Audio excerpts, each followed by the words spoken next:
Hi everyone, this is Tara with Fashion Fast Lane. It's been a while since I made a video, but I wanted to jump on here and make a video about naming your brand. That is a question that I get from a lot of people that I help with their startup brand, and they want to have help coming up with a name. So I've come up with a list of some fun tips to help you navigate the fun part of naming your brand or your service industry startup company. So these tips can be useful whether you have a fashion brand, a consumer goods brand, or you're offering a service business. Anyway, rule of thumb number one, keep it simple. Long and confusing names are hard to remember, and if they're very hard to pronounce, they definitely won't remember it. They also, if it's hard to spell or hard to pronounce, it's going to be really hard for them to find your website if they need to look you up or even Google you. So ideally 1 or 2 words maximum for a brand name, but that's not mandatory, but try to keep it simple. And remember, you have a tagline. So if you want to name your business Jane's Cleaners, you can always add a tagline underneath your brand name that says, "We clean everything under the sun," or something fun like that. It doesn't have to be in the brand name. Like, it doesn't have to be Jane's Cleaners under the sun. You get what I mean? That's kind of a weird example, but is there a story behind your brand name? Brand names that have a story behind them are fun, and they make a fun story to tell people, and people may remember you better if there's a story behind your brand.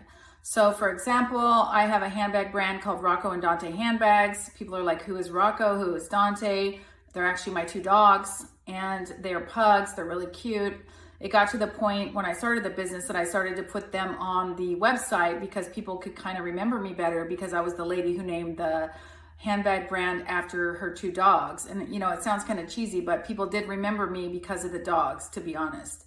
In fact, some people would remember the brand about the pugs, but they forgot the name of the brand. So it's like, if you have a story, perfect.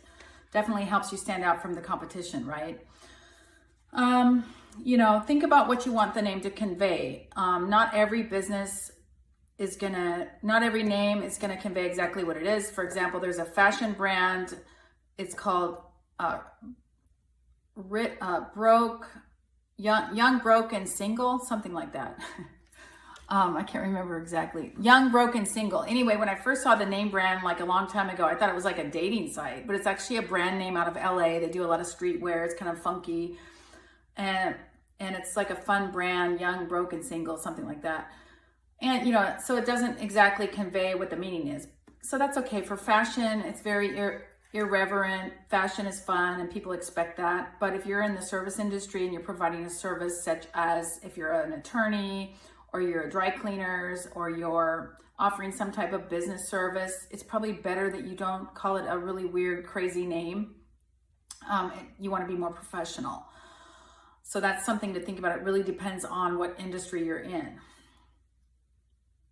Oh, I remember. Young, Broke, and Single. I don't even know if they're still out there. I'd have to Google them.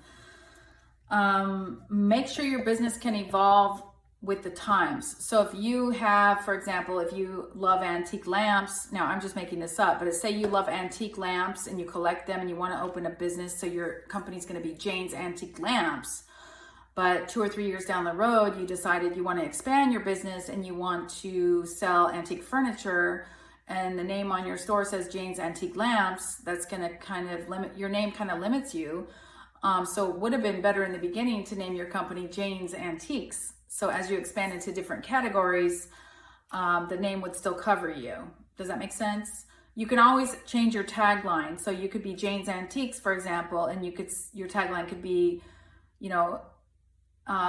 antiques from 1950 to 1960s, or whatever the business is. Or you could put Jane's Antiques, and your tagline could be lamps, furniture, and more, etc. You know what I mean? The details about your company don't have to be in the brand name, okay? But you can always convey that in the tagline.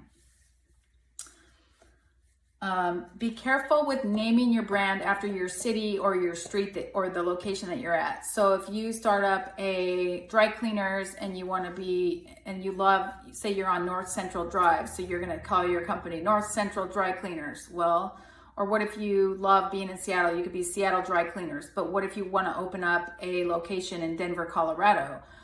or on a different street. So the name of your business is going to be confusing to customers if you have several locations, but it's called the same name for just one location. So you want to make sure when you start your business, if you think you'll expand into the future, be careful with naming your brand name after the location, the street you're on, or the city you're in, etc. Because unless you're pretty sure, you're always going to be in that location. But you may want to sell the company down the road. You may want to open another branch. So keep that in mind. Do a lot of research with the name. If you're using words like dry cleaners, that's a very common word. So if you're going to name your business Jane's Dry Cleaners, do a lot of research because that's a very common word. And there's a lot of Janes out there. Now that's just an example, but you're going to want to do some online research to make sure the name is available. The one thing you don't want to have happen is you name your brand and then a couple months later, there's a man in Minneapolis that has the same company and he sues you for trademark infringement. So there's some online resources, like there's the US Patent and Trademark Office. They have an online search tool where you can go in there and see if there's anyone else in the United States with your brand name. I really wouldn't worry about outside of the USA until you go global, which, if you're a small business, the chances of you opening up a branch in China is small. So I would just focus on the United States for now, if that's where you're at. So those are just a few tips. I mean, I could talk all day about naming a brand. I want to give one story where I helped a guy name a brand. This story was kind of fun. So this guy was he was like a 25-year-old guy. He was a firefighter, and in the industry of firefighting, they used the recycled fire hose that's no longer useful, like fire hose that was made in the 50s or the 60s. They actually remove it and put new fire hose on. And so there's all this used fire hose available, and it's sitting in these warehouses somewhere. And he wanted to take these fire hose and make a product out of them. He hired me to design man bags out of recycled fire hose. And it's kind of cool because on the fire hose, they're all stamped. It will say Station 65 Chicago or Station 25 Minneapolis. So when the bags were designed, I designed them so those words would show up on the front panel of the bag. But the biggest challenge he had was naming the company. So we got together and I helped him name the brand, and we came up with Ignition Supply Company. In the beginning, he just wanted to name the brand Ignition because the word ignition means fire. So it kind of goes with the fact that we were making products out of recycled fire hose. But then I knew in the future he wanted to add other products. So I'm like, why don't you call it Ignition Supply Co? Because you're going to want to add other products down the line. So not only did he do the bags that I designed for him, they were made in LA with one of the factories that I work with, but he added belts. He ended up going and adding t-shirts and mugs and all kinds of items. So the name brand Ignition Supply Company was perfect because it was able to grow with him as the business evolved. And then, of course, like I said, the word ignition means fire. So the fact that it was recycled fire hose kind of went with the whole scenario. So that's just a fun story of a successful brand name that I worked on. There's so many more tips out there, but those are just some of my favorite tips. A lot of those are no-brainers, but it's sometimes good to be reminded of the tips as you go about naming your brand. Try not to get too hung up on it. Sometimes you just have to go with your gut. All right, so I hope that information was helpful to you. If you want to reach out to me, my website is tarasauvage.com. That's TARASAUVAGE.com. And I look forward to seeing you again on another episode. Thank you.